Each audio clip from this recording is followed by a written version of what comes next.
Today I'm reviewing part 4, volume 1 from Das Kapital by Karl Marx.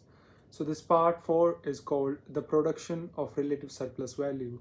So to go further down that thread, I should first explain what is a surplus value. So surplus value is the value the workers create beyond what they are paid in wages. And so the surplus are of two types: absolute surplus and the relative surplus. So to increase the absolute surplus, you should do something very directly. For example, increasing the lengthening of the hour working in industry. That would increase absolute surplus. But because there is a limit to increase the lengthening of the hour workmen are working in an industry, so the economist and the industrialist found a different way, which is relative surplus. So relative surplus means using different concepts, using different techniques, using different equipment, machinery, or whatever we can use apart from taking the more resource from the time resource. Apart from using the time resource, we are using any other resources for the concept, techniques, and machinery to increase the production efficiency or surplus. So this section particularly explains there are many concepts in this book that are introduced by the Karl Marx, and very familiar sometimes, and sometimes not at all familiar, not to even economics, because Karl Marx was the first who came up with this concept, because Karl Marx is very critical in his analysis, and he's critical of everything. He's critical of economics, he's critical of society, he's critical of history per se, and he's critical of many other things. That's why he's very analytical, and that's why he takes a multidimensional approach to one thing. He's talking about economics, but to talk economics, he's talking everything else too. For example, history, and to some extent politics, and to some extent very little extent, science. So the first, as I've just explained, the concept of relative surplus value to you. Now the other concept is used in this is cooperation. Cooperation means how when humans and workmen uh, workmen or workforce come together, and they work in a coordination, they aligned themselves to each other, so that they can work collectively to help the production increase, to help the surplus increase, to per se saying the efficiency to increase the efficiency per se.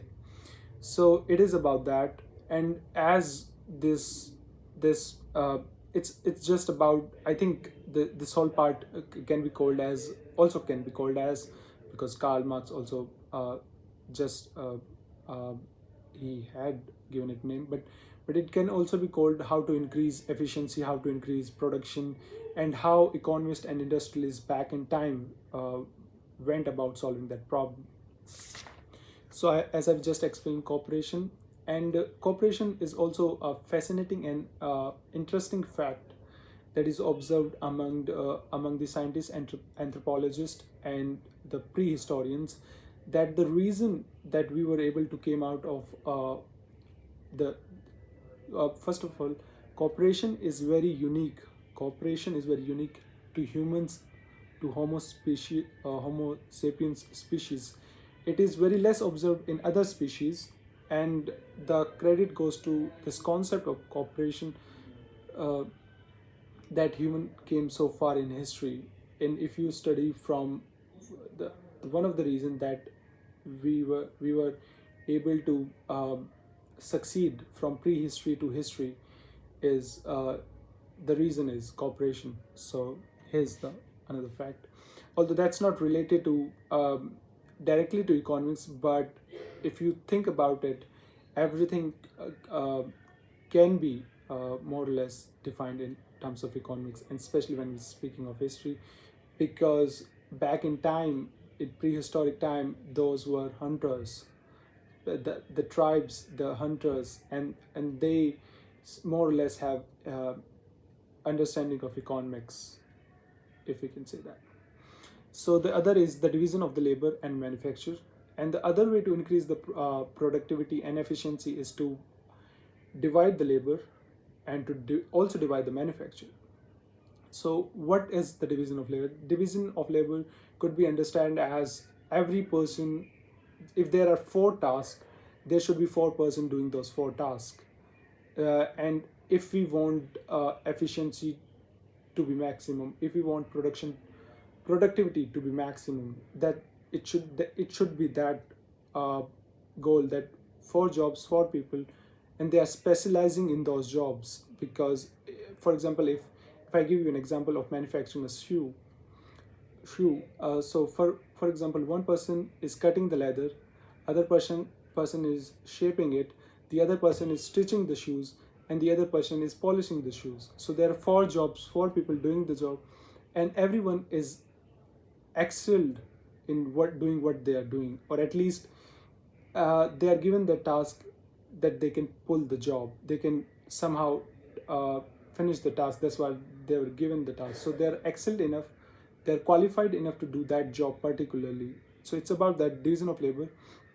Other is the division of manufacture. So back in time, for example, I'm giving an example of manufacturing a shoe. Back in time, the person who used to stitch shoes used to live on the one side of the town, and the person who used to polish shoes used to live on the other side of the town. It could be argued that the person is cobbler and can do both job, but just to explain the fact that, this whole idea was very unique. And so what economists and industrialists did, they brought those 4 people together so they could finish one product. So now how much task is decreased, because the manufacturer was able to bring all those 4 people who were finishing the shoe, who were finishing the uh, who were finishing producing a shoe were brought under one roof, and they could work together in a cooperation to finish that one product. So it's one of the other aspect of increasing the surplus, of relative surplus. And then is the twofold origin of manufacture, as I've just said.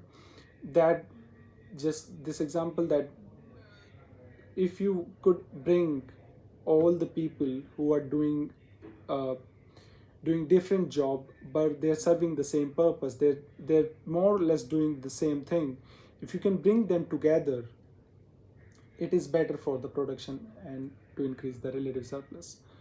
And the other is the detailed laboral and his implements. As I've just said, the detailed laboral means the specialized labor, or the person who knows what he's supposed to be doing while doing a certain job. So it means uh, the uh, the craftsman and his craftsmanship. And it is about that there should be one craftsman doing one job, and he should be able to pull that craftsmanship in his work. It's about that. And then is heterogeneous manufacture and serial manufacture. So heterogeneous manufacture could be if something is produced on this uh, part, and something is produced on part A and part B. So this is heterogeneous manufacture, because somehow, even if the manufacturing is happening at a place, it is happening in a distance. Because if you are talking about the heterogeneous process, it's more or less not more or less, it decreases the efficiency and the productivity, because the distance between part A and part 2 is or maximum, or could be understood as maximum to hinder the productivity and efficiency. And then the serial manufacture, the example just that I've given you about this in serial manufacture, is the 4 person doing the 4 jobs in a coordinated way.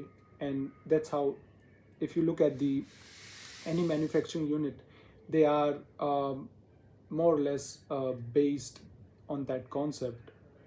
you know, machine one is doing one task, machine two, and if the when the task is finished on the first machine, so it moves to the second machine, and then it moves to third machine and fourth machine and whatsoever. So, and at times there are no machine, there are people actually doing those job. So it's about that. So that's what a senior serial manufacturer is. And then he talks about the division of labor in society. The division of labor in society. So he talks about that there is one division of labor in industry and manufacture, and then there is a other division of labor in society. For example, as now we see society, there are elites, uh, upper middle class, lower middle class, and people below the line of poverty. So I don't think back in Karl Marx time there were that the classes were that distinctive, uh, because there were only two classes: the work back in time, working class and the aristocratic class. And uh, the working class was little more. Um, there were diversification in the working man class, but more or less they were getting paid the same. So that's why they were considered in one class, the working man class. So it is about that. And when Karl Marx, it is very important to understand the background of the Karl Marx, to understand his analysis, because when we say that that Karl Marx actually had this, uh, whatever Karl Marx was able to come up with, he has, you can say, he had a very famous sort of this master, or we can say he was a precursor to that. It was Hegel, Wilhelm Hegel. He was also a German historian or economist, you can say. He was philosopher, more or less. So it everything that Karl Marx talks about more or less comes from the thought of Hegel. And Karl Marx is very critical in his analysis, as I think I've just said. But but one more important thing is that he is because he is not just an economist, it makes him more ferocious in his analysis and more critical in his analysis than any other economist, because he's not just an economist, he's very well learned thinker and scholar, and he has a different way to define things. And this volume has a lot of case studies. This is a very lengthy book. There's lot of case studies in this section. And one one thing that I think I haven't discussed is the English Factory Acts, 1833. So Karl Marx also talking about when that happening, when he's analyzing this, he's also taking the human aspect into consideration, and he's explaining what is happening to particular class at different places. And he explained that the exploitation happens in in England, for example. And he talks about this English Factory Acts, which was brought up into their parliament to stop the prevention of child labor, because children were dying, because they were exploiting the children. Because, for example, this particular act says that explains that children under the age of 11, children under the age of 12, children under the age of 13 could not be worked. So that was happening in those time, that children were enrolled in industries to for for the increase of the production. Thank you.